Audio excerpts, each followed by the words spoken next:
Hey guys, this is Bruce. What I've been doing for the last 20 years is governance, risk, and compliance. That's cybersecurity.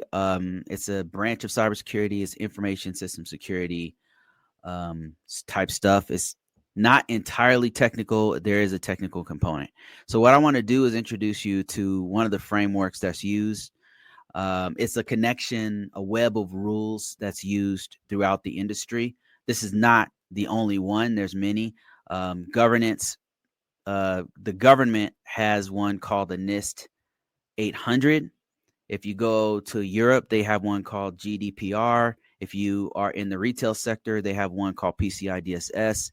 If you and on and on and on. Each one has their own different rules and frameworks, and regardless of what industry you happen to be in, they have to follow these best security practices. And what I'm going to be rolling out over the next few weeks is something called a GRC roadmap. And I'm going to be using NIST Cybersecurity Framework to explain to you how governance, risk, and compliance works. Now, today, what I'm going to do is talk for about 20 minutes and break this all down so that you can have a simplified understanding of what this is. And then I'll open it up to any questions that you guys have. So I'm not ignoring you. I just need to get through some of this content. And every week I'll roll out little bits and pieces of it. So let's get started. So governance, risk, and compliance. The best way I can explain what this is in a practical way is to show you one of the frameworks.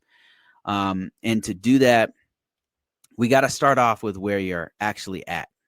This is the book, by the way, a workbook that's going to come with a course that I'm releasing. But you're going to get, since you guys watch me on a regular basis, you're going to get a very clear understanding right now for free. And if you follow me over time, I'm going to walk you through this entire roadmap and explain to you any questions that you have. I'm open to it. When we go through this in the future, I'm going to walk you through how to actually do some of these things. So it's not just me teaching you. It's going to be me walking you through it. And that's going to come a little bit later over time because I got to build you up into this. So we're going to start off with where you are. We're going to talk about your goals. And then we're going to go into governance. What is govern? What is identify? What is protect? What is detect? What is respond? What is recover? All of these are different functions of the core functions of what's called the NIST Cybersecurity Framework. And what you'll see is that they're really just best security practices that every organization, regardless of if you're the government, if you're in the private sector, no matter what country, no matter what language you speak, all of us have to follow these rules in one way, shape, or form. And for those who think that, oh yeah, if we should get rid of all the rules, regulations, or whatever, listen, what I'm talking about here is encryption. What I'm talking about here is making sure you have secure passwords. What I'm talking about here is if you get hacked, what do you do? Those are best security practices that every organization has to do no matter what. And if they don't do it, that's where you get these gigantic hacks from and all of our data getting leaked and all like insider threats, you name it. If we don't follow these things, then that's where real bad things start to happen. Okay, so that's what we're going to be going through over the next few weeks. So what is this roadmap? Why am I laying this out for you? Because GRC, I can explain it to you in one sentence what it is, right? It's the way that an organization puts a process together to implement best security practices. That's what it is in a nutshell. But the best way I can explain this to you is to start off where you happen to be, whatever sector you happen to be in, and then show you where you've actually been a part of it, whether you are a customer, you are a client, or you are actually working in that environment. You've been exposed heavily to governance, risk, and compliance. So my thinking is if I can show you what you've done in your life, whether you worked at McDonald's, you worked in Walmart, you worked in the government, you were a grunt in the Marines, you could have been doing something that had nothing to do with information technology. And believe it or not, you have been exposed to governance, risk, and compliance. And so what I want to do is introduce you to it by showing you something you know, and then showing you how it aligns and maps to what you actually been doing. And that's the best way I can explain how this whole roadmap breaks out. So you'll be hearing me say this over and over again because this is how I'm going to teach you how all this stuff works. And again, for those of you who are joining me late, I'm just going to be talking for about 20 minutes to break this down as much as I can. And through the weeks, we're going to be going through this stuff And just so you know, I'm rolling out a whole thing where we're going to go to all this together, and I have downloadables and all that stuff. But for now, this is some free game. Okay. So what is the roadmap? What I'm going to take you through is govern. What is it? Basically, that's laying the foundation for an organization. Every organization has to have a portion that part of the organization who is the lead, the head of the organization, who puts the policies together, and everybody follows those policies, right? And all these people who are saying, oh, regulations should be gone, is what they're saying really is that they want to be the person who governs. They want rules, but they want to be the person who develops and puts the rules together so that everybody can follow what they say. So they're not saying that there shouldn't be any rules. They're saying they should be able to do what they want and everybody should follow them. So everybody needs govern. There's no way around it. All right. It's our whole society is based on it. Our whole monetary system is based on it. There's no escape from it. When you do, you're absolutely on your own, and you have to make your own governance. So it's the foundation. Identify. So one of the first things you have to do in an organization is identify all the assets you have. What are the things you need to protect? It's just like your home. If you have a home, you have a jewelry box somewhere, you have a place where you stash money. Maybe you have your vehicle, your family members, your baby, those are valuable things that you want to know everything of value inside of your home. And then you need to know all the weaknesses. Where are easy places so people can sneak in? Or is there a door that has a weird lock on it? That's part of identify. What are the threats? What are the weaknesses? What are the most important parts of my home or my organization or whatever have you? Protect is making sure the doors are locked. Like we've identified that there's a door that can be jiggled a little bit, and then you can come in. Like, how do we protect ourselves from all of these weaknesses? What do we do on our journey to protect ourselves? And then detect. That's like staying vigilant. That's like the camera system on your house. If we take that same analogy, that's the camera systems, or having lights to turn on if somebody comes in your driveway. How do we detect if something is actually happening in our environment, in our organization? And then the final steps are respond, recover, and then profiles and tiers. So I'll start very quickly with respond. What is it? It's a playbook. It's what are we going to do if something does happen? How do we respond? So we have to have a plan in place. And then how do we recover? You're going to fall at some point. How do we've got to make sure that we can snap back and come back and do what we need to do as an organization. And then profiles and tiers. I put these two together. These are unique to NIST Cybersecurity Framework. A profile is, the best way I can explain it is, you have two different profiles. You have one is the current profile, what your organization looks like right now. What is the security on your system right now? And where do you want to go? The target. So that's what a profile is. It's saying, okay, here's where we are. Here's where we want to go. And what are the gaps in between to get us from here to there? And tiers are as a real unique way of looking at how much level of effort to get from here to there. In other words, when you're just starting off, let's say you have a startup corporation or organization, whatever, an LLC, you're probably not going to be implementing these super high level firewalls if you have one system in your house and all you need is a broadband, firewall that's built into the broadband. So that's tier 1, is doing the best that you can, all the way up to tier 4, which is like you have 4 or 5 different employees, and you guys are handling very sensitive information. You have to adhere to certain standards to protect credit card information that's coming into your organization. Maybe you have to have an offsite location that's secure, and you're always trying to improve. So there's different levels and tiers to how the level of effort, the security that you need to have. So let's start where you are. How do we understand this? The best way to understand this is for me to look at where you actually are right now, for me to take a question of where you are. So if somebody could tell me, what organizations have you worked in?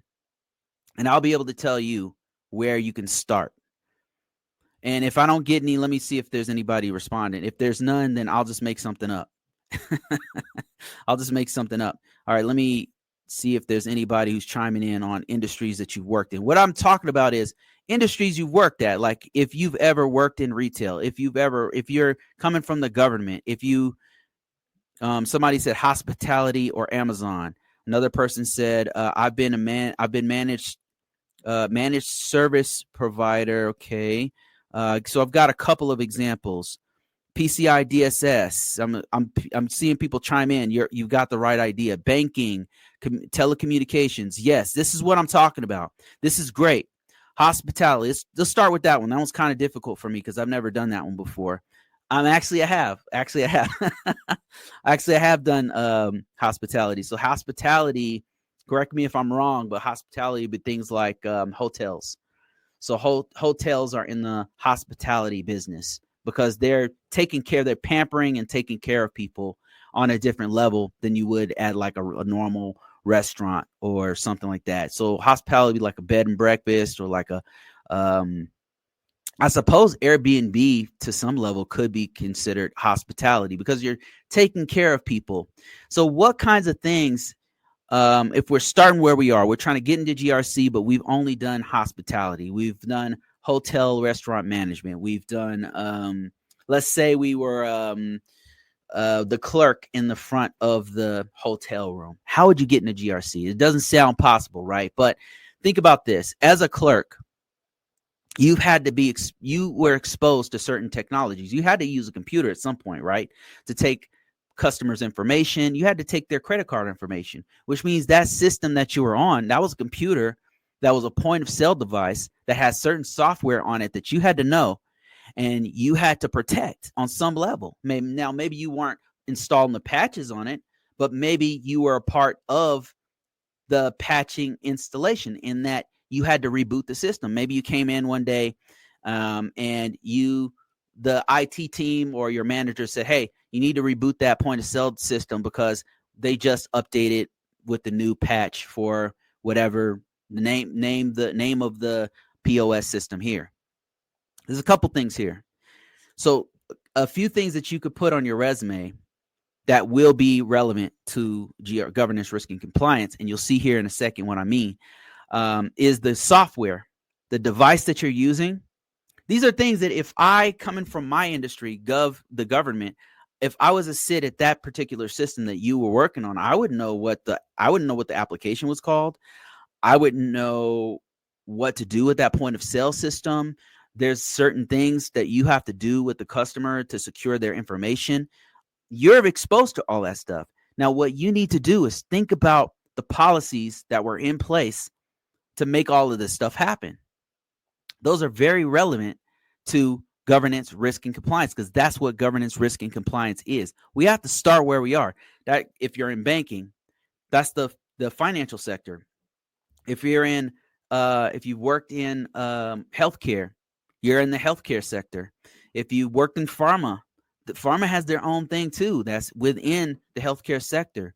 All of these different areas lend themselves to governance, risk, and compliance in some way, shape, or form. So throughout this, I want you to think about all of the hats that you've had to wear, all the industries and sectors you've been in, all the way from when you were little, when you first started. I mean, even when you were in school, like if you were a student or if you were a teacher or something, all of us have had exposure to something called FERPA. Like when you were in school, the teachers had to protect your information. If you went to a library, that's also fallen under FERPA, where they had to protect your information. So FERPA is, I don't remember the name of, Let me see if I'm going to Google it real quick. FERPA is a regulation. It's called the Family, it's protecting student privacy, but it's the Family Education Rights and Privacy Act, and that's FERPA. So all of us, even as students, have been exposed to different regulations and policies and procedures. And for those who are all anti-regulation and following people who are anti-regulation, to be honest, these politicians who say that they're not anti. What they want is to control the regulation. That's what they want. So that's still regulation, and they're still going to want to do things like strong passwords, encryption. Like this is protection of everyone. It's not just one or two people, right? So it's everyone. So let's keep going here. But I want you to always keep in mind what industry you've worked in. It's very relevant to what we're talking about. And as we go along, I'll be asking you questions like, where are you at? So we can relate that to governance, risk management, and compliance. All right, let's keep going. So governance, risk, and compliance. In a nutshell, it's 3 different categories that are very, very broad. Govern is information management. In a nutshell, that's what it is. An organization's rules to protect the information. But it's also, how do you protect the physical security of the system? How do you lead the culture of the organization? There's a lot of more things to the leadership and the management of the organization. But if I could sum it up in one sentence, it's information management. Risk management, very technical at times. It's resource intensive, but it's identifying and managing the security of an organization. If I could put it to you this way, every single organization has a certain level of risk. And there's no way around. You're not going to ever be 100% secure with anything, no matter what it is. Your home is not 100% secure. Your life is not 100% secure. Your job, your bank, nothing is 100%. Country, nothing. The best we can do is manage the risk as best we can. So how do we do that? You do it. There's several different ways. You've got physical risk management. You've got information risk management. There's tools that we can use. There's all kinds of jobs that allow us to manage the risk. Compliance is what has been made extremely political. And this is the stuff that people hate the most, compliance. But compliance is the thing that kind of wraps everything together, because if you go to a hospital, be in a bed and not have some compliance, you know what I mean? Like, compliance is making sure that the organization, be it a hospital or a bank, is it's making sure that they are doing what they're supposed to do. Because if the bank is not protecting your information effectively, if the hospital is not protecting your information effectively, it can affect your entire life. It can actually, life is one thing, but another thing is the organization could be brought down if they're not fully compliant, if they're not securing their systems properly. You got ransomware and things like that. So all of these things is kind of, they need one another to survive. Governance needs compliance, and both those things together help to manage the risk if you're compliant with all those things. So let's keep going. That's governance, risk, and compliance. It's 3 separate, huge concepts that have many, many different jobs underneath it. And we'll come back to those as we go. So it's very important you understand the concept of governance, risk, and compliance. And every industry has governance, risk, and compliance. That's what I want you to understand. All right. So in everyday life, you have governance, risk, and compliance. When you go to the bank, when you go to the store, when you go to the hospital, all of these, banking, healthcare, government, retail, all of them have government risk and compliance. Even the government, like when I was working when I was in the military, we had something called the PX. We called it PX. I don't know what they call it these, commissary. I don't know what they call it these days. I've been out for a long time. But we had a store on base, basically, and they had to be compliant with, there's government regulations, but they also we use credit cards there. So they had to have PCI DSS in there. So there's a lot of overlap between the different types of regulations and frameworks that you have. Healthcare, same thing. Like you have HIPAA, but they're taking your your card, they have to have a point of sale device, and that point of sale device has to have certain protections on it. So it's in every single industry, and there's a lot of overlap between these 3, between all of them. Starting out your GRC journey, there's a few things that are going to help you out. But if you don't have one of these things or more, it's not the end of the world. You can still get into it, but there's a few things that are going to help you out. If you have been in a leadership position, if you have leadership experience, be that in the military, if you are a supervisor, all the way up to if you are a director or a C-level exec, those things are going to help you out with governance, risk, and compliance, especially with the G in the GRC, because the govern has to do with making sure that the culture of the organization is intact. It's making sure that you are meeting the spirit of the policies, writing the policies, making sure that people are following them and things like that. So leadership is going to be a huge factor. If you've been a project manager, that's another big one. So does anybody have leadership experience? Am I talking to any leaders? I'm talking to a whole bunch of people out there who've done any kind of management, supervisory roles, project management. On a weekly basis, I talk to you guys. So I know you guys are out there silently watching here. But if you have, maybe tell us about it, and we could talk about it a little bit. So those are important. Leadership experience. Project management, yes, that is a huge part of governance, risk, and compliance, especially the govern portion of governance, risk, and compliance, because what you're doing is you're helping to make sure that if you're doing a project, you're making sure that the organization, that it doesn't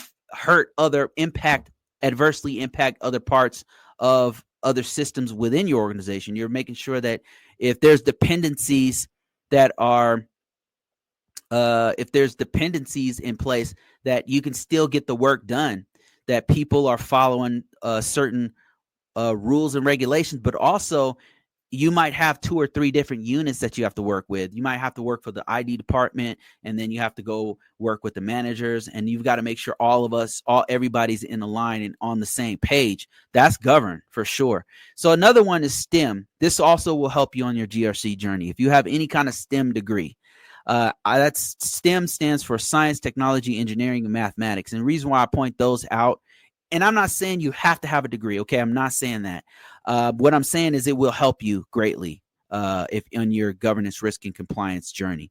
The reason why is because, does anybody out there have STEM degrees? Like, you have a science, technology, engineering, mathematics degree, or an IT certification, pro license. Does anybody have any of these things? And the reason why I ask, because these are the companies and organizations who are looking for people to do governance, risk, and compliance roles. A lot of times, one of the requirements that they have to have is some sort of IT certification or some type of degree, some kind of computer science or IT or information systems, or any of those kind of technical degrees is usually what they're looking for. And it's a way to validate that the person knows or is well studied in this certain field. Like, it's one of the ways that they validate. The best way is, of course, experience. But if you have a STEM degree or an IT degree or a computer degree or something like that, it's going to help you out quite a bit. IT certifications are also great. Anything like that is also good. Licenses are also going to be good. Like, if you're a nurse, you're a certified nurse practitioner or something like that, and you're in the field of you would want to leverage that license in the hospital IT. If you wanted to transition to governance, risk, and compliance, being a nurse will actually greatly help you, because that means that will show that you really know the lingo. Maybe you've messed around with Epic, a popular software in hospitals. Maybe you've messed around with medical devices. It's showing, hey, I have a lot of experience in this field. Here's what I've done. Here's my license. I'm a licensed practitioner. And so that's one of the licenses of one of many that that would help you in the GRC career field. Another thing is, of course, industry experience, which I talk about every single week. Experience is the biggest thing of all. Like, I've seen some of them, like I always say, some of my mentors had no degree, had no master's degree, had no bachelor's degree, and they were mentoring me and many others. They were just brilliant people. They just had a lot of experience under their belt, and beyond brilliant, they just had a lot of experience. So they were like the graybeards, and they were young guys. But me, I come in with all of these degrees and certifications, and then these guys had none, and they were teaching me everything I know, right? So experience is way beyond having a degree or certification. It's really, really going to help you. understanding GRC concepts, which is kind of what you guys are doing now. You guys are following me. You're trying to learn GRC concepts. But the most important piece of this in learning GRC concepts is to understand how it affects your field. If you're in the healthcare sector, for example, you need to understand how HIPAA affects that field. If you work in Walmart and you want to be GRC and you're like, you hate Walmart, you hate doing this stuff. But the thing is that you have to understand is Walmart has some of the best technology on earth. It's one of the richest companies on earth. If you can get in that IT department, you will know things that are the cutting, bleeding edge of what's happening right now in governance, risk, and compliance. So you might want to use the leverage of knowing the culture of Walmart and get into and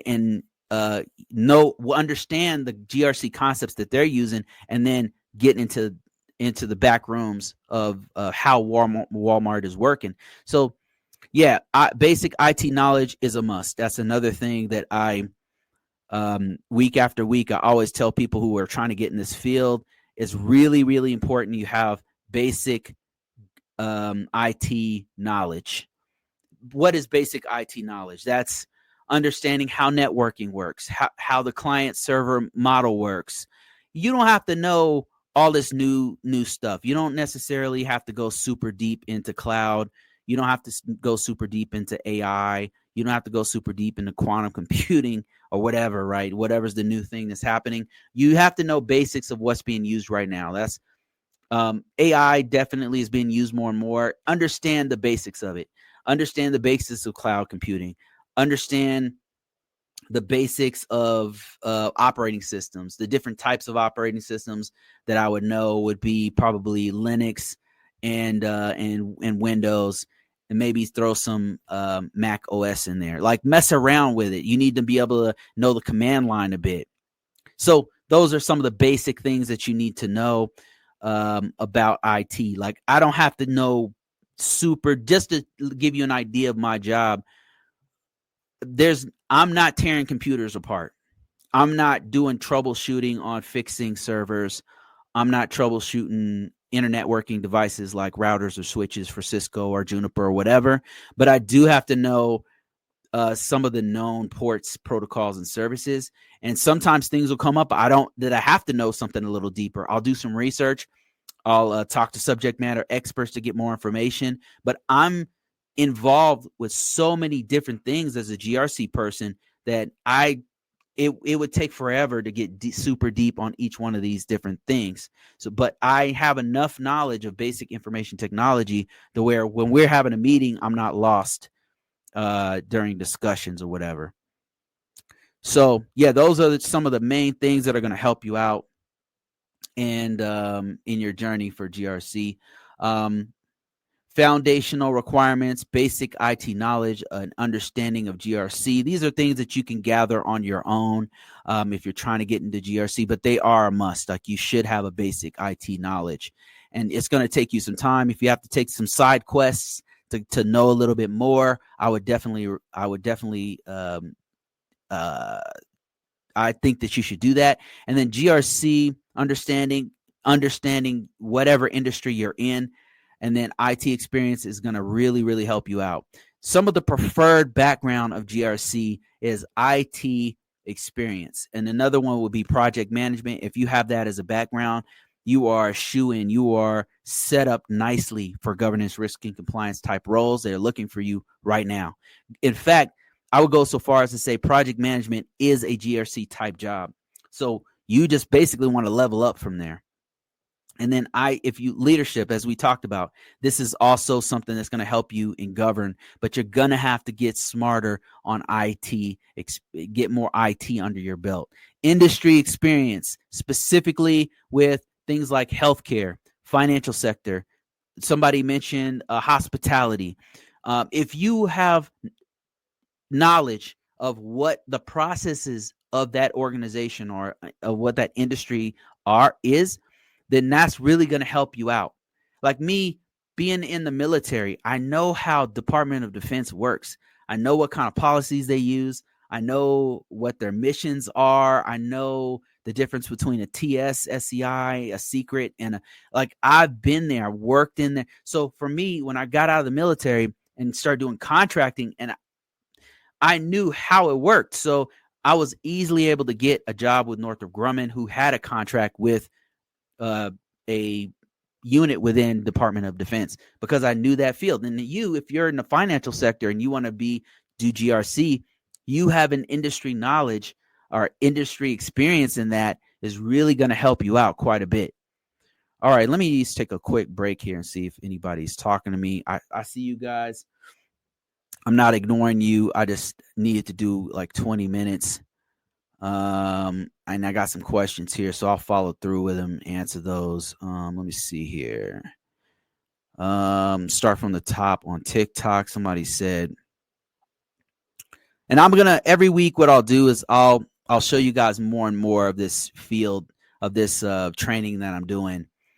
And we'll go deeper and deeper into this as I offer more and more things. We'll go deeper into this. Somebody said GRC, SME here, and I focus on PCI, DSS, and CMMC. So people like this, Christian Santos, this guy, you want to pick his brain because he knows if you have that kind of experience, you can pick his brain and he's going to be able to tell you what kinds of things you need to get in this field, what kinds of things he has to deal with, what kind of pay does he make.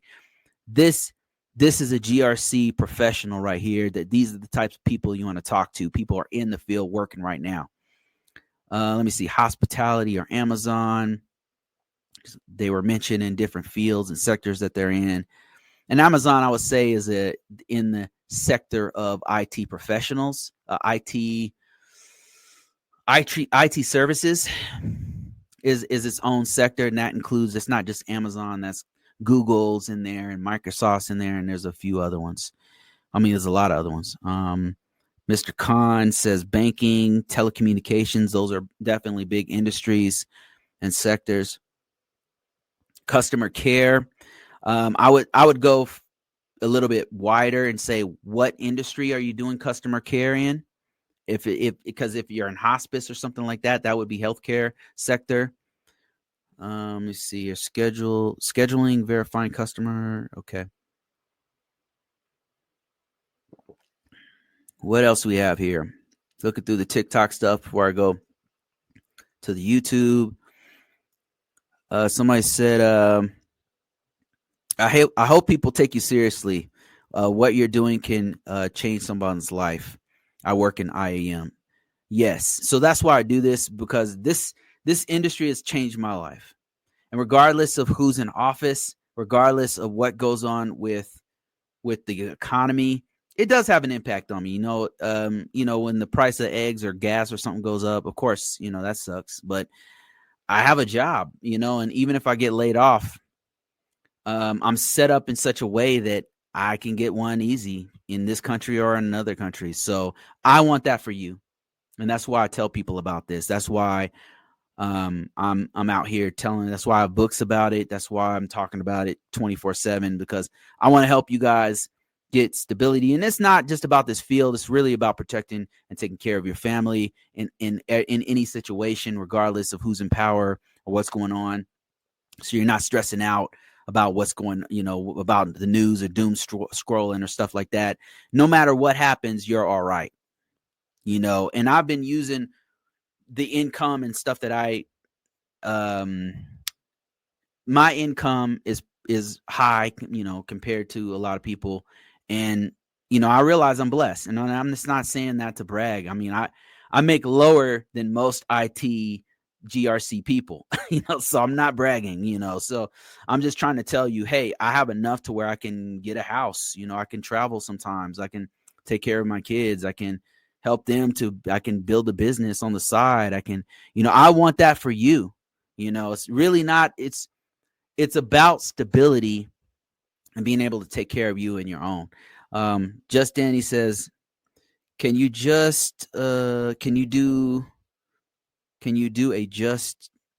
just a course of cyber security and have a job on this field? No. So he's asking, if I could read better. Danny is saying, could you just do a course in cybersecurity and have a job in this field? No. So you're gonna need experience. And cybersecurity, let me be honest with you, cybersecurity is a branch of information technology. It is a specialization of information technology, and GRC is another step specialization of cybersecurity. So the first step, if you're starting from zero, is going to be to learn basic information technology and get your foot in the door in, say, like a help desk or a customer service type position where you're dealing with IT. The thing is, if you happen to be in hotel restaurant management, if you happen to be in retail, working in Walmart, if you happen to be in a humble position where you're working in McDonald's, if you're working in, I don't know, pick a position somewhere. All of these places have information technology. All these places have an IT department. So you can use that as leverage this is what I'm just telling you what I did. I was in the military. I was a grunt. I was a weapons specialist. I can shoot the hell out of M16. I can shoot it's comfortable to me. It's like a little baby. I did it for so long that it became a part of me, that M16. But I didn't want to do that. That's not what I wanted to do, I mean, it was cool, but I wanted to do information technology. So I cross-trained, is what we call it in the Air Force, into computers. And that's what you need to do. Like wherever field you happen to be in, they have an IT department there. So what you need to do is figure out how you can get yourself some hands-on experience in their IT department. You might have a small office and sometimes the router goes down. Maybe make yourself, if you're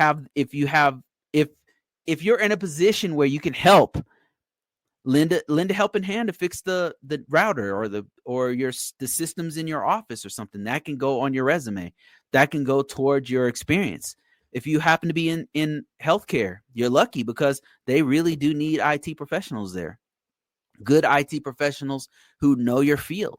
If you're in, same thing with because they need people who know HIPAA, and HIPAA ties directly into some of the IT protection of information, the customers, patients' information, right? So if you're in finance sector, same thing applies. Try to use your current experience as leverage to get into IT and then go deeper into IT. You might not even want to do cybersecurity once you go deeper into IT. There's so many different levels to IT, different branches. There's network engineering, there's cloud engineering, which is super hot right now. There's stuff in AI has getting its own branch, and you've got all kinds of different branches that's going off in all these different directions. So the first step, if you're brand new, is to learn IT and use whatever you happen to be at, whatever field, whatever sector you happen to be at. Try to use that as leverage to transition into IT. Riley says, what's the pay like? The pay is very good for governance, risk, and compliance. The pay is very good. But like I said, it is a specialization of IT. So IT, when you start off, is not going to make that much money. But there's an upward mobility in IT if you're willing to do the work. If you're a go-getter, if you're willing to do the work, there's definitely levels to this. You can go from an IT help desk person to a network engineer, to a firewall professional, to an architect. I'm not saying that's easy. There's levels and steps to this that are going to go deeper and deeper and more hardcore into technology that's going to get harder and harder, but you can do it. You can definitely do it. If I can do it, look, I'm a high school dropout. If I can do this, you can do it. I started off as help desk. Let's go all the way back. I started off when I went to the military. I was a grunt. Like I said, I was a weapons specialist, and just learned how to shoot a bunch of weapons. And it wasn't what I wanted to do. So I cross-trained and I did help desk. The first thing they would do is you would do on-the-job help desk. I was taking fixing people's laptops and desktops and stuff, workstations. And then I was able to mess around with networks, right? And I didn't know everything immediately. I had to learn from scratch, just like everybody. I had to learn how to back up Cisco routers, had to learn how to do config T and do configurations in there, and subnet mask and all that kind of stuff. And I did that for like a couple years. And then I got exposed to like Unix. These are different jobs that I did over my career, and some of them were real technical and stuff like that. And then they got pushed into this governance, risk, and compliance. And I have to be honest, I hated it. I absolutely hated it. But over time, what I've learned is it's because it's a specialization, they pay more, and it pays way more than your average basic IT person. That said, you got to start. Everybody has to start from the bottom, and then you work your way up. And in IT, you can work your way up pretty fast. Like we're talking months, not years. Like if you're a go-getter, if you're willing to do the work within your organization, you could work your way up in months, not years. And it depends on you, how hard you want to work, how hardcore you are at this, how dedicated you are. If you're willing to do the work, you can do it. You can get into a job at, say, a network wireless company hooking up cable, right? And if you're a go-getter, you get yourself like a network certification. Next thing you know, you're troubleshooting networks across the region, and then you're offered a pay raise. Maybe it's not that much in the beginning, and then you're like, okay, well, I got a certification now.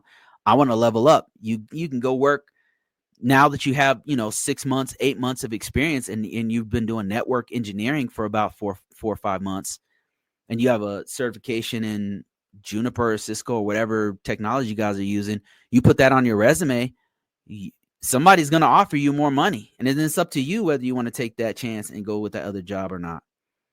So there's definitely a lot of scalability. Just to let you know, like I've been working, I've got 20 years of experience. I make 135, something like that with benefits. I work from home. To be honest, that's not a lot. Like I know some people, it's relative. Some people are like, oh shit, you got me like 100 and you make 6 figures. There's guys making way more than me. Like, so I'm not trying to brag, like way more than me with 20 years of experience, so yeah. So, it's up to you. You can level up. Frank Dust says, struggling to get a job in cybersecurity. So I get this one a lot. And, what I always tell people is kind of the way that I was able to do it. The way that I was able to do this in a nutshell, I won't keep it too long. I got a lot of questions and stuff, people talking and stuff. So I appreciate everybody's comments here. Here's what you do. If you want to level up, if you want to get a job in this field, first of all, if you're brand new to this and you're going straight for a cybersecurity job, don't do that. You're going to be competing with people who have 20 years experience. You're going to be competing with me. And you're starting off with not even 1 year of experience, right? You're a student or something. What you want to do is go for local jobs. There's a few things you can do. If you go overseas, they're always looking for people overseas. They'll pay you more money, and sometimes they'll do on-the-job training for you. Where do you find them? Dice, Monster, LinkedIn. You got to put yourself out there. Another one will be local jobs that do things like wiring cables and stuff. So those guys start off, small, like in $20 an hour, $18 an hour, up to $30 an hour, something like that. Depends on what part of the country you're in. But those guys, those dudes who are doing the wires and stuff for your house, hooking up your internet, that's a great entry level job for IT, for deeper IT. If you're starting off, you got to start off where you are. Okay. Don't try to, I think what happens is a lot of people they don't have leadership experience. They don't have, 10 years in the military. They weren't a project manager. They didn't do IT for 3 years. They don't have none of that stuff. And you're coming from another field or something like that. Listen, you got to start where you are. That means you got to start with a help desk job. tighten up your resume. If you want experience, if you want to know how to do that, you can download my resume. Just go to ConvoCourses.com, look for my free resume, download it. Look at how I write my resume. It's nothing special. It's a pretty shitty resume, but it's been getting me jobs for the last 7 years. Look at how I put the keywords together. Look at how copy what I'm doing. I mean, I'm not telling you to copy what I'm saying on my resume word for word, but copy what I'm doing. Okay. Let me see here. I got some questions and comments and stuff on YouTube. Thank you guys for sharing. I appreciate it. Hospitality. I already read that one. Project managers. My man Larry. Hey Larry, how you doing? Security expert. How you doing, man? Hello, beautiful humans. Got some real positive people here. And okay. Somebody asked me or said, hey, I have an A+, a security plus, and next week I'm testing out for my CIPT from IAPP. And says, am I missing something? And Ryan comes in and says, he says A+, Net Plus, Security Plus, our holy trinity of basic IT certs. Yes, I agree with that. These are my first 3 certifications. First 2 actually were A+, CompTIA A+, and Network Plus were very, very useful to me to know the lingo of IT. And I know some of my peers out there say, don't get the A+ certification or whatever.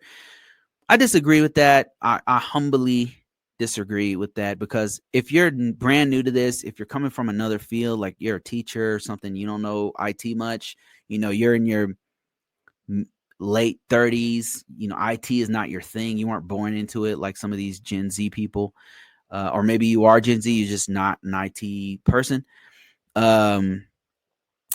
It's just hard for you. Sometimes it's difficult there's a learning curve, I should say, not necessarily difficult, but when you first start, it's like a foreign language. Like people are saying, all this jargon that's computer related, and you don't understand it. But A+ certification it allowed me to see the landscape. Like after I got, and it's not really about the certification itself. It's about the curriculum in there. I think CompTIA does a pretty good job of the curriculum, that they teach all the fundamentals that you really need to know in A+ certification. If you don't know anything, if you're a help desk guy, don't waste your time with A+. You already know that stuff, right? So don't waste your time with Net Plus or A+. Go straight to Security Plus, because Security Plus is a little bit harder. It's a little bit harder, and they're expecting you to know some stuff. So entry level per career for privacy, yeah. And I would, I know you're trying to get your foot in the door. For the first, if you're trying to get your foot in the door, don't be too picky. The first thing you need to do is just get your foot in the door. Like get your foot in the door at a local on-site job. Get in there, even if they're help desks, not necessarily privacy or whatever, but let's say it's help desk or something. Just get your foot in the door. And my man Ryan is giving some great advice. Ryan, by the way, has a great free guide on the CGRC, and great guide on the CGRC. And Ryan, man, if you want to plug your book here, the link to it so people can go check it out. Free resource, great book, great dude. I had him on the show once. And he says, as you grow older in the career, you transition to Security Plus, SYSA, and a CASP, now known as a Security X, to be a CompTIA security analytics expert. Yep, absolutely. And I've heard that the Security X is pretty hard, by the way, from a close friend of mine. And Ryan says, beyond that, as you approach your 5 to 7 years in the field, you should look into a CISSP and ISC2. This guy's not lying. That's how you do it right there. The CISSP is no joke. It's very difficult, but if you can get that thing, it's a life changer. That certification, I would put that on par This is just my personal opinion. I don't want to piss people off here, but that CISSP, I was thinking about getting a master's degree. Let me just put it to you this way. I had a bachelor's degree, but after I got that CISSP, I got so many offers and opportunities with that. I was like, I don't really need a master's degree anymore. Not to say you shouldn't get, like, especially if you're a manager or something like upper level manager, then yeah, you should probably get a master's degree. I'm not trying to talk people out of it. Then Ryan says, he says, I'm now a CISSP ISSMP, which is that is a specialization of the CISSP and is arguably the top of my game right now. Absolutely. That's the same. I agree. And it's something my partner is studying for her PhD. It's a mixture of education, certification, on the job experience and industry experience. And it says that industry experience and participation becomes more and more important as you grow older. You need to know the industry, not just your job. Absolutely. Knowing an industry, whatever industry you happen to be in, and I would expand on what he says here, is whatever industry you happen to be in. Like, let's say you just been in healthcare industry for a very long time. You know, you started off as a CNA or something, you cross train into being an IT person, and you just kind of stayed with it, and you're in it for like 6-7 years. What happens is your specialization becomes your superpower. I mean, I'm just speaking from my own personal experience. That's kind of what's happened. I've ventured off into other industries. I worked for Verizon, and I was a cyber risk professional. Like, we'd go and run assessments on clients. And it was fun, man. I loved it, but I was out of my element. I mean, I liked it. I was challenging. Why did I leave? I mean, it paid way better than what I make now, but I left because of the travel, really. But I was out of my element. I was learning stuff all the time, which was great. But my real industry is GovTech. I can do it in my sleep. It's easy for me because I've been doing it so long. So I kind of just know what to do now. You know, if I'm in another industry, I've done the healthcare industry a bit. I've done, whatever industry Verizon's in. I believe that's IT professional services or something like that.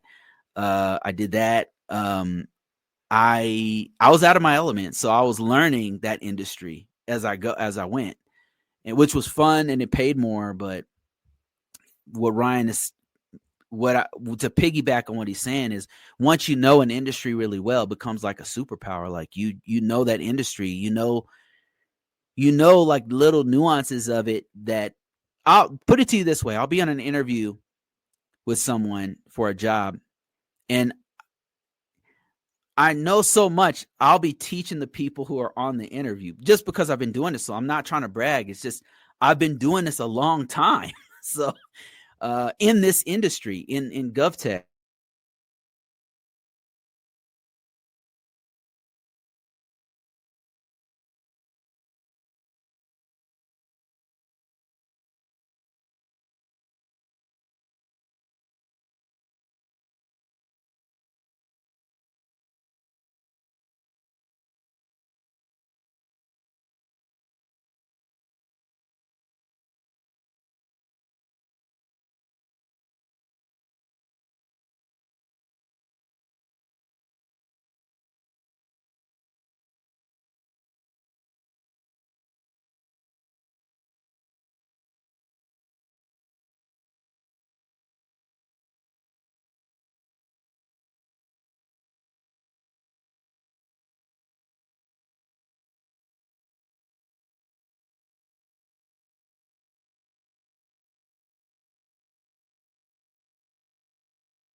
Is that better? Can you hear me now? Is that good? Good to go? No? No audio. Okay, hold on. Okay, give me a second here, guys. They can hear me on TikTok, but not on thumbs up. Thumbs up. Okay, they said they can hear me. Is that better? Yeah. Thanks. All right. Sorry about that, guys. I unplugged my mic by accident. So what I was saying was sound staticky. Shit. It's always something with sound, man. My God. Okay. Anyway, I was talking about Linux. So Linux is one of the best operating systems, and if you know that, it's going to help you out with all other technology, because a lot of technologies are built. A lot of technologies are built on using Linux. Okay, can you guys hear me now? TikTok. I'm using like 3 different applications. I definitely need to change my rig here. Test, test, test.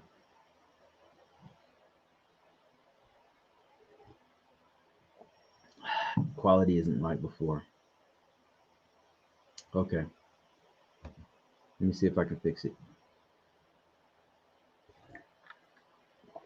Test, test, test, test. Okay, let me try something.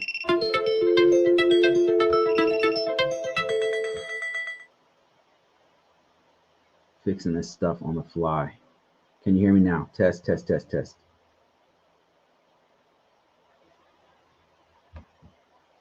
Okay, I'm gonna keep going, guys.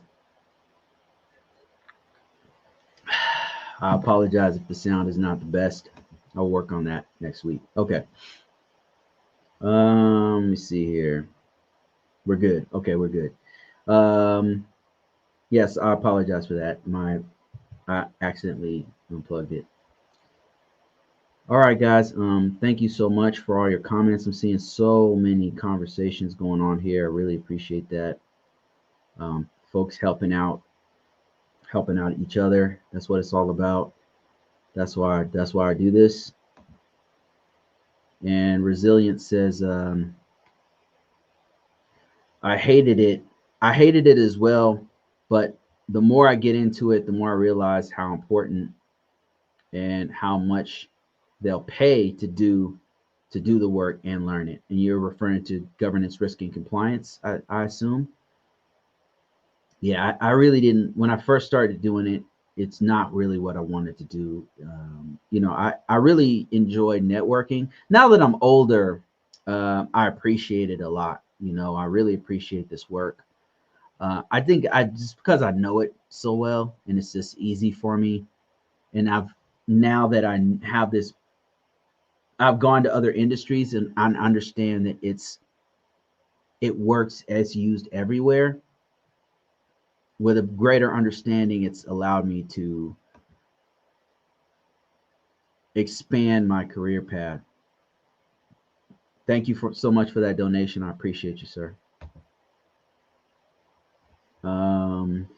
Resilience says, I want to find a mentor in this field, and it's not willing to pay for this service on a monthly basis. Any suggestions? So this is something I'm building out right now. I'm not ready to accept anybody right now, but who is Will Reed. So Will Reed, and he's at bettereverydaycyber.com. bettereverydaycyber.com, and he's taking mentees. Let me show you his site right here. Here it is right here, bettereverydaycyber.com. And great guy. Very, very, very knowledgeable, super sharp, and his site is way better than mine. It still pisses me off. All right, let me see. Okay, GRC is very important. Executive buy-in and highly important. Executive buy-in and highly important. Yeah, executive buy-in. Yeah, that's part of it. Like getting the leadership to buy into it and backing you up. And it's just that's kind of where some of the stress of it comes in. Not everybody can do this. I've realized not everybody wants to do this. Here in Colorado Springs, we have an organization called the ISSA. This is an international organization with chapters everywhere, and you can find industry mixers and people who talk. Yeah, okay, this is great. I'm glad you brought this up.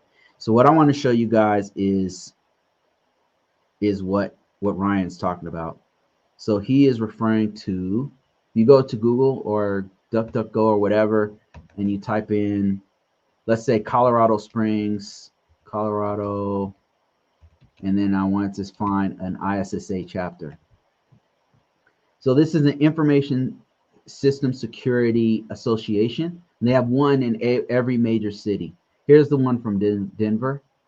They have membership, they have events, they have job events, they have vendor events, and they have one in Colorado Springs. They have one in, if you happen to be in New York, they have them in Texas. They have everywhere. Every major city has one of these, and they're awesome. And it's a great way to network, meet other people, like-minded folks, and even find jobs and all kinds of stuff. So ISSA is a great. When I first started here in Colorado, I went to my first ISSA meeting. It was great. They have free food, everything. Okay. Loadout Lab says, any thoughts on Katie Arrington being appointed DoD CISO? Does this open any doors for more CMMC assessors? Do you know what that process looks like? I don't know much about the CMMC per se. I know it borrows a lot from the NIST 800. I know it's NIST 800 once. It's related to NIST 800 171. I know a bit about it, but I can't speak on it eloquently. I'd have to like do some research and put some slides together or something. I don't do it on a regular basis, and I'm not sure who Katie Arrington is, but I'll look it up real quick. Let me see before I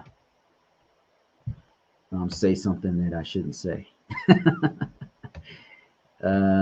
Katie Arrington, and this is Katie Arrington, and she's been given the DoD CISO role. Well, let's see what she does. You know, I mean, it's hard to say. You know, I like to give people a chance. You know, I don't. Let's see what happens. Like, give them a chance. Like, let's not jump to any conclusions. Let's look what they do, and then if they happen to destroy the country, then we'll know. We'll see. You know, let's give her a chance. Okay, she says CMMC is not pausing. CMMC is going to stay in place, and there's no question about that. Okay, that's good. And CMMC, they're explaining here in this article, CMMC will be a cornerstone in DIB cybersecurity. DIB is DoD industry. It's companies who support the Department of Defense. So for those who don't know, and I just spouted off a whole bunch of acronyms, the CMMC is the Cybersecurity Maturity Model. Cybersecurity Maturity Model certification program, and is what's used by organizations who want to do business with the Department of Defense. So specifically the DIB, which is Defense Industrial Base. So that's like, give you an example, would be like a company who does tires, and one of their main vendors is the Army. And so they do tires for the Army. And those tires, let's say it's a specialized tire that goes on some new Humvee, and it's not classified, but it is sensitive information. And so they have to do certain things to make sure to give assurance to the Department of Defense that they have a certain level of security. And so that's where the cybersecurity maturity model certification would come in. So they would put all the security features on their, let's say their servers and their workstations that process the information on those tires that they're going to deliver to the U.S. Army, right? And then this program right here would make sure that they have certain security that they're supposed to have to protect those tires or whatever plastics or whatever they're making for the Department of Defense. So it's like they're processing information and doing work for the Department of Defense, but it's not a Department of Defense system that's doing it. Does that make sense? So that's where you would have something like a cybersecurity maturity model certification, if I'm not mistaken. So, and I think that the concern, and correct me if I'm wrong, Loadout Lab, that is that the current administration has appointed people who have been very adverse to any kind of regulation, and there's willy-nilly come and fire a bunch of people, and it's causing a lot of issues in our space, in defense, in GovTech. It's just causing a lot of disruption, and I think that we all know that the government is bloated. We all know that there's some problems with financing. We all know that there's corruption or something going on where they're spending way too much money, right? We all know there's a problem. We all know that it needs to be solved. I think we disagree with how to solve it. I think that we Americans, we disagree with how that's going to be solved, and that's kind of where Loadout is talking about, like, okay, this new person's coming in here. Are they going to come in and get rid of DFARS or get rid of CMMC? And right here, Katie is saying, that she's not going to do that. I'm willing to give people a chance, to be honest with you. She's saying, we're not going to get rid of it. Some people who've been in this industry or who have worked in the weeds on these things, they know that we need cybersecurity, right? They're not going to just put a server on a network and start pulling information, or pull a whole bunch of sensitive information off the network and do God knows what with it or something. I mean, normally we, so yeah, I feel your pain, but it looks like, I would say just give her a chance. We don't know what's going to happen with each day that passes by. We're learning new things. I don't know how this is going to turn. I'm happen to be affected by all this stuff that's happening. I'm seeing it play out in real time, and without revealing too much about where I work or what I'm doing, I am working in GovTech, and it is going to affect me. So we'll see where it goes. Taking it one day at a time, and got to stop myself from doom scrolling. And I do research on anything I'm finding out, and I think you guys should too. Don't panic. Panicking is not going to help. I understand the changes that are happening are pretty drastic, but panicking is not going to help us, right? Like, we just got to for me, what I've been thinking is that the greatest impact that's going to affect me is my own actions, not the president, not the administration, not another government. my actions, and then how I react to what's happening. How I react is the thing that's going to impact me and my family the most. So I've got to be smart about how I react to these things and make moves based off of what's the greatest impact, positive impact to me and my family. And so I'm just taking it one day at a time, and we'll see how it goes. I'm not sitting here pretending like I know what's happening or whatever. Loadout says, same. It's hard. I want to bury my head in the sand, but I can't because I don't want to be blindsided. I know how you feel, man, because like sometimes watching the news and all the stuff that's going on, it's like, what the hell is what is happening? what is happening? Like, oh my God, I don't know. I've never seen anything like this before. I've worked for, I don't know, 4 administrations, and it was hard. Like I'd say like one of the hardest times was during the Bush administration when we went to war. We had fighting like 3 wars at once or something. And I was in the military and during some of that, and it was everybody, I mean, contrary to popular belief, not all soldiers were happy about that. Let me tell you something. We weren't all happy about it. In hindsight, you just follow direction, you follow orders, but you're not always happy about where you got to go or why you're doing it. I mean, it's not always cool. It was very stressful. That was one of the most stressful times I've ever had, and a bunch of people got out at that time. Ryan says, we're going through a major shift in the military command structure in the following weeks, and you're going to see the creation of a 4-star command, of a new 4-star command, my guess. Another 4-star command. What do you think? What do you think? What kind of command are we seeing here? I want to hear your thoughts on this one. 4-star command.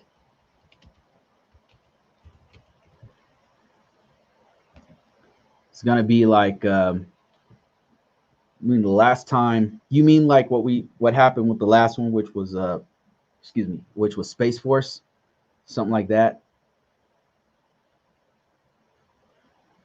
Oh shit! Google Iron Dome. Let's do it together. Let's Google Iron Dome together. Come on, guys. Let's have fun. Let's have a good old time. Oh my God! Now what? What is this, Ryan? What have you done? What have you done? Iron Dome for America automatically popped up. Oh Lord, what is happening? What is this? Oh my God. Oh boy, the Iron Dome for America. When was this released? January 27. Man, I've been sleeping.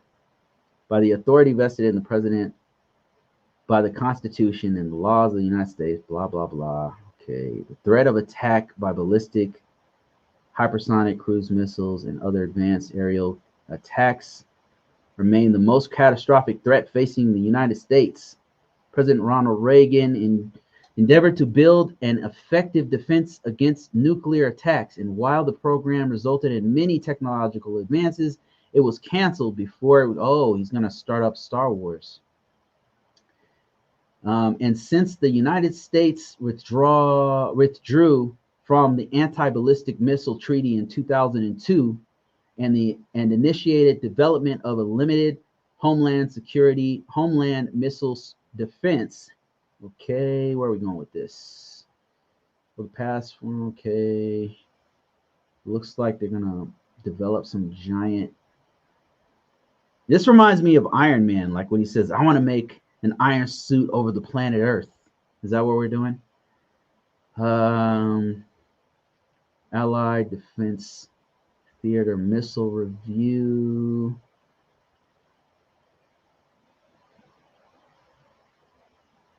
Okay.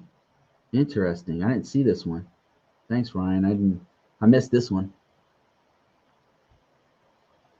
increase bilateral and multilateral cooperation on missile defense technology. Interesting. Allied and theater missile defense review. What allies? That's what I want to know. Okay, let's see here.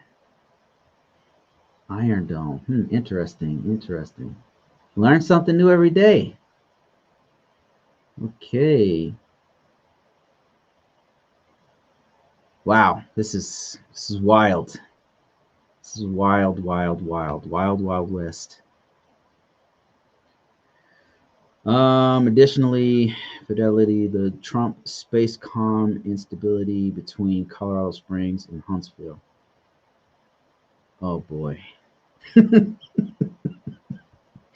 It's just never ending. Never ending. I don't know. I do want there to be more transparency. I do want us to be better about how much money we're spending. I think we just disagree on how it's being done. I think I think that the main thing is that I don't want to turn this show into something it's not, I'm not smart enough to talk about those things, but just my 2 cents. And on that note, I think next week I'll continue with the GRC breakdown, GRC roadmap breakdown. But real soon, I've got some stuff coming out. I appreciate you guys for watching. Thanks, Ryan, for chiming in. I appreciate you. I'm definitely going to Google this, do more research on this. Have you guys seen some of the news about what Microsoft did about the new quantum computing technology they came up with another state of matter to make a more stable quantum chip? Crazy. Amazing stuff happening. Your contact email, no problem, sir, no problem. And Larry, if you're still watching me, if you could, I really want to help you out. If you've got something going on, man, I'll help you to with your resume if you need help. Your profile, your resume, whatever. I know that some government workers are going through some hard times, and I would like to help you directly. And that's my contact information if you want help. Nobody believes Microsoft. I think it's real. I'm pretty sure it's real. Yeah, and there's definitely some people I don't believe when they come out with stuff. I don't believe anything they say until without a lot of evidence. If it comes from their mouth, I don't believe it. But Microsoft tried to release this like almost 10 years ago, and then they made a mistake and they had to repeal what they said. This is different, but I guess until it's released, nobody believes Microsoft. I love that. Let me see here. All right, guys, I think that's it. Thank you guys for watching. I really appreciate it. Larry, once again, there's my email. I want to help you out, man. Just send me your email address. Send me your resume. And anybody else, if you happen to be working in the government, if you're a government employee, let me help you I'll help you directly. Just email me, tell me what your position is. Let me check out your resume. I can't do this for 100 people, but I can definitely spare some time to help out a few people because it's just bad, man. I don't know what's going on. Do you usually go live on Saturdays? Yes. Usually it's around this time Saturday between about 12 and 2. Sometimes I got to go a little early. I would like to do a lot more lives, but I got a full-time job, and that job is crazy. This Iron Dome thing, man. What the hell are we? What are we looking at here? That's what I want to know. Wow.